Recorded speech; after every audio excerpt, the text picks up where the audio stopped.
नमस्कार और स्वागत है सभी सुनने वालों का।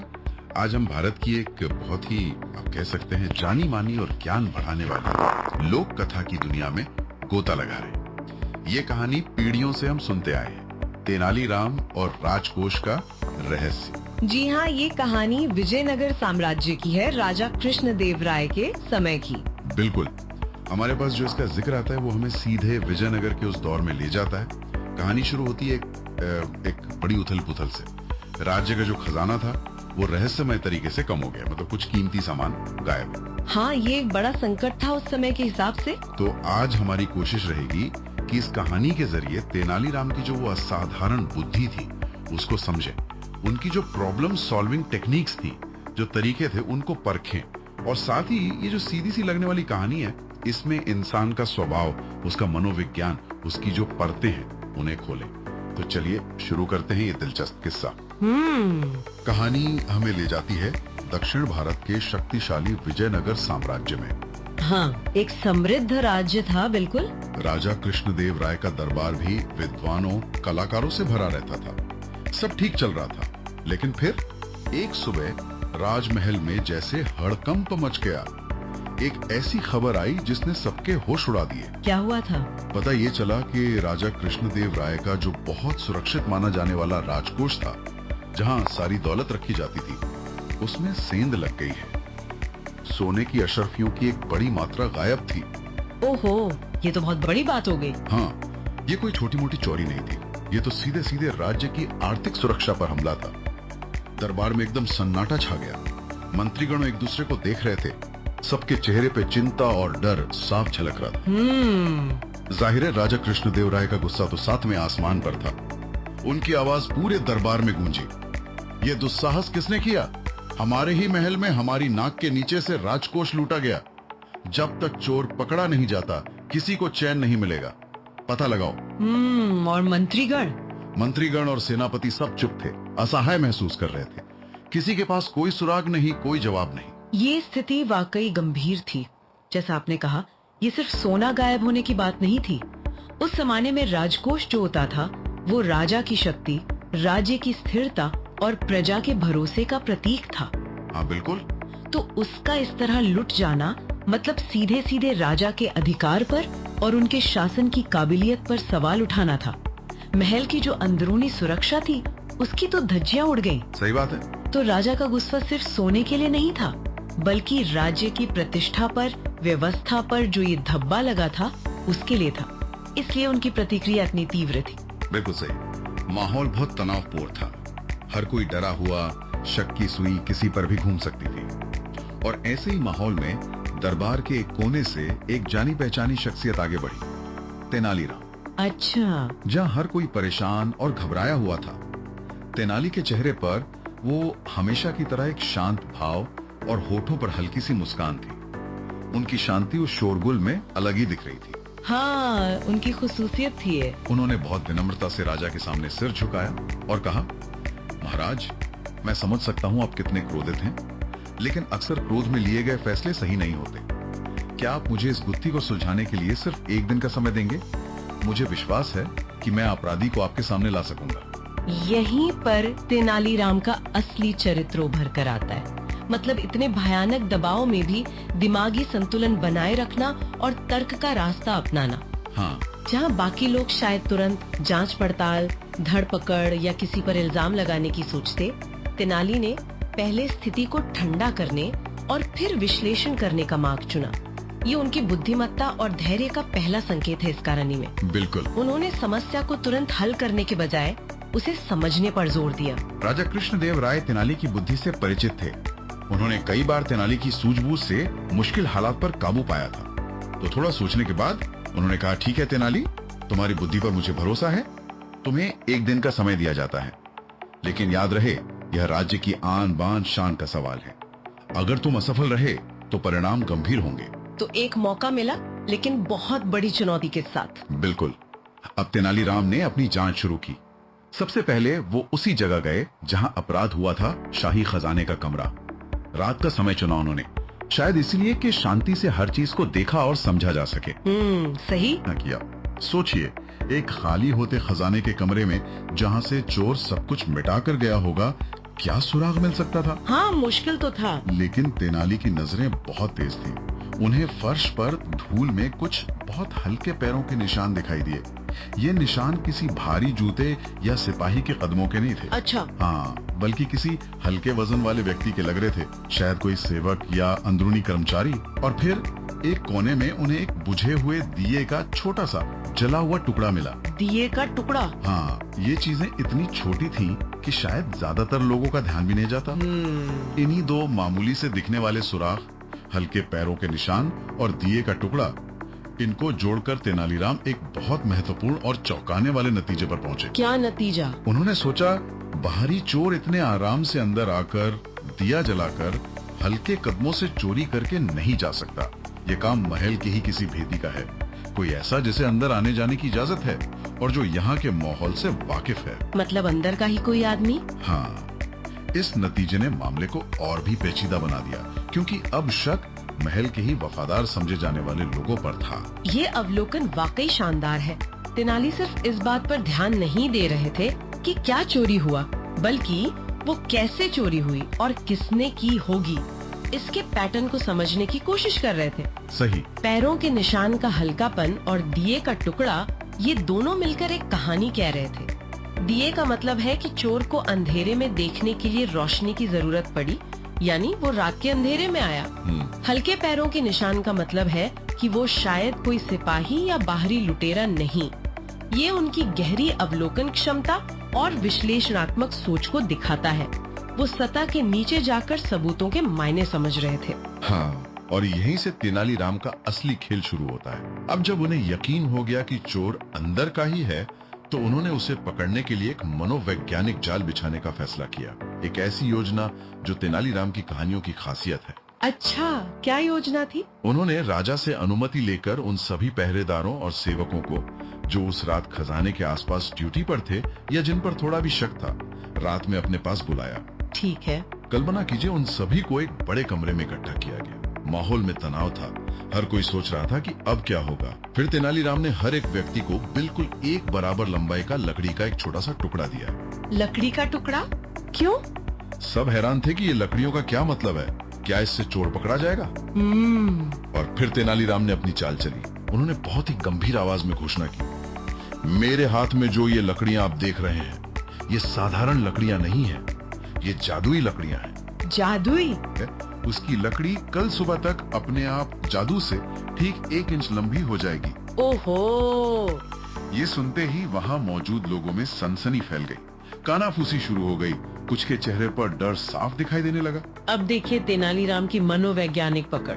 वो जानते थे कि लकड़ियां जादुई नहीं है, ये महज एक मनोवैज्ञानिक परीक्षण था। हाँ, बिल्कुल। वो किसी फोरेंसिक जांच या गवाहों पर निर्भर नहीं कर रहे थे, बल्कि सीधे चोर के मन पर चोट कर रहे थे। उन्हें पता था कि जिसने चोरी नहीं की वो निश्चिंत रहेगा, शायद हंसेगा भी। लेकिन जो असली चोर है, उसके मन में अपराध बोध और पकड़े जाने का तीव्र भय होगा। उसे तेनाली की बात पर यकीन हो जाएगा कि लकड़ी सच में बढ़ सकती है। सही। और यही डर, यही अपराध बोध उसे कोई न कोई मूर्खतापूर्ण कदम उठाने पर मजबूर कर देगा। ये सीधे टकराव से बचने और मनोवैज्ञानिक दबाव से अपराधी को खुद अपनी गलती उजागर करने पर मजबूर करने की एक उत्कृष्ट रणनीति है। उन्होंने डर को ही हथियार बना लिया। सोचकर ही लगता है कि वो रात उन पहरेदारों और सेवकों के लिए कितनी भयानक बीती होगी। हर कोई अपनी लकड़ी को देख रहा होगा। हाँ, बेचैनी में। जिन्होंने चोरी नहीं की थी वो शायद सुबह का इंतजार कर रहे होंगे, ये देखने के लिए कि क्या सच में ऐसा होता है। लेकिन जो असली चोर था, उसकी तो रातों की नींद उड़ गई होगी। जाहिर है। उसके दिमाग में बस एक ही बात घूम रही होगी, सुबह मेरी लकड़ी 1 इंच लंबी मिलेगी और मैं पकड़ा जाऊंगा। उसे तेनाली की बात पर पूरा यकीन हो गया होगा। आखिरकार सुबह हुई। रात की खामोशी और बेचैनी के बाद तेनालीराम ने सभी को अपनी अपनी लकड़ियां लेकर दरबार में हाजिर होने को कहा। राजा कृष्णदेव राय और सभी मंत्री भी वहाँ मौजूद थे, ये देखने के लिए कि तेनाली का यह अनोखा तरीका काम करता है या नहीं। सबकी नजरें टिकी होंगी। हाँ, सबने अपनी अपनी लकड़ियां आगे बढ़ाई।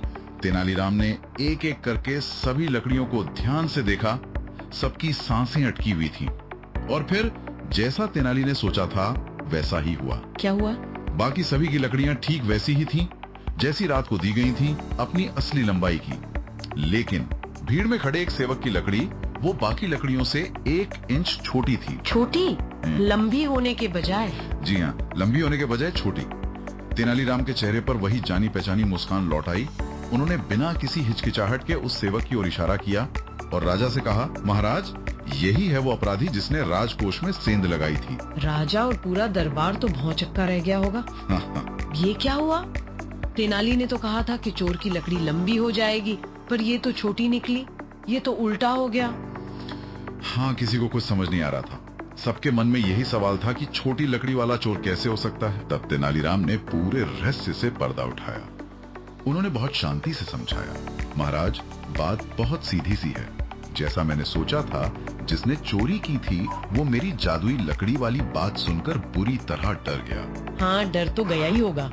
उसे पूरा यकीन हो गया कि उसकी लकड़ी सुबह तक सचमुच 1 इंच बढ़ जाएगी और उसका अपराध सबके सामने आ जाएगा।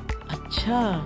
इस डर के मारे पकड़े जाने से बचने के लिए उसने रात में चुपके से अपनी लकड़ी को पहले ही 1 इंच काट दिया। ओहो, काट दिया? हाँ, उसने सोचा होगा कि जब सुबह जादू से लकड़ी 1 इंच बढ़ेगी तो वो कटने के बाद वापस अपनी असली लंबाई पर आ जाएगी और बाकी सब लकड़ियों के बराबर हो जाएगी।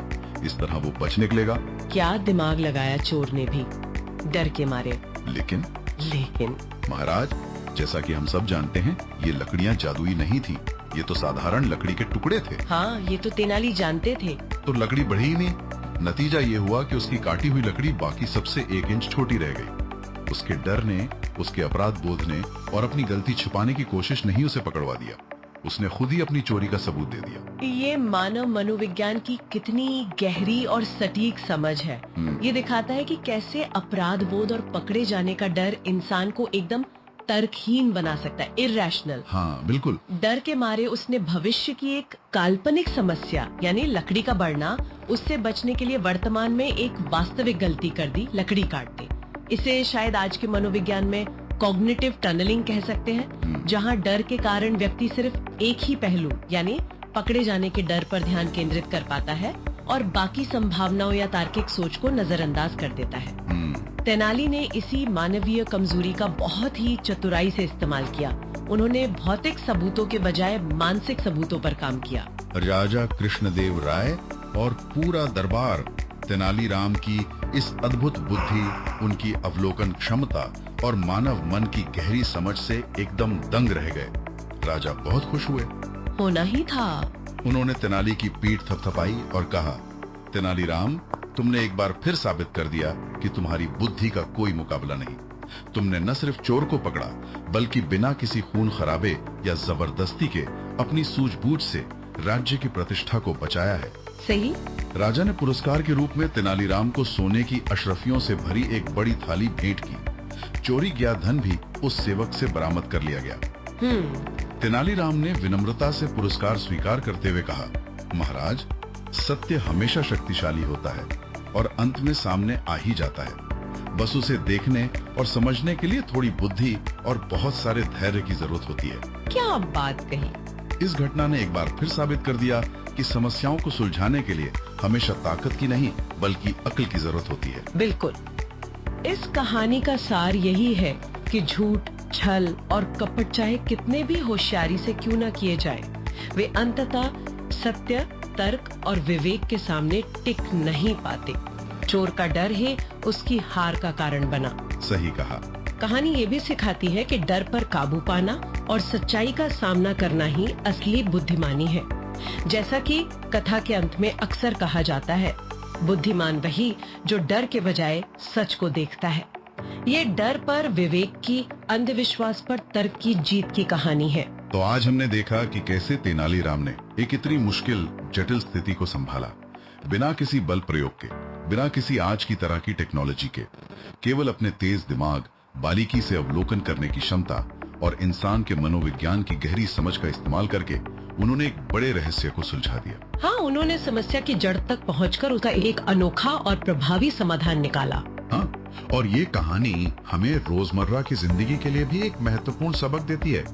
अक्सर हम जीवन में आने वाली मुश्किलों या समस्याओं का सामना करते समय जल्दबाजी में या गुस्से में या डर से काम लेते हैं। बिल्कुल। लेकिन तेनालीराम का तरीका हमें सिखाता है कि समाधान अक्सर शांत रहने, धैर्य रखने स्थिति का ठीक से विश्लेषण करने और उसमें शामिल जो मानवीय पहलू हैं, उनको समझने में छुपा होता है। हाँ, पहले समझो, फिर विश्लेषण करो और तब समाधान की रणनीति बनाओ। ये एक बहुत ही व्यवस्थित और प्रभावी तरीका है। यहाँ रुककर सोचने का एक दिलचस्प बिंदु ये भी है, जैसा आपने पहले इशारा किया था, क्या हम भी अपनी जिंदगी में अक्सर किसी अदृश्य जादुई लकड़ी के डर से गलत फैसले लिए बैठते हैं? हाँ, बहुत अच्छा सवाल है। मतलब समाज क्या कहेगा, भविष्य में क्या होगा, कहीं हम असफल न हो जाएं?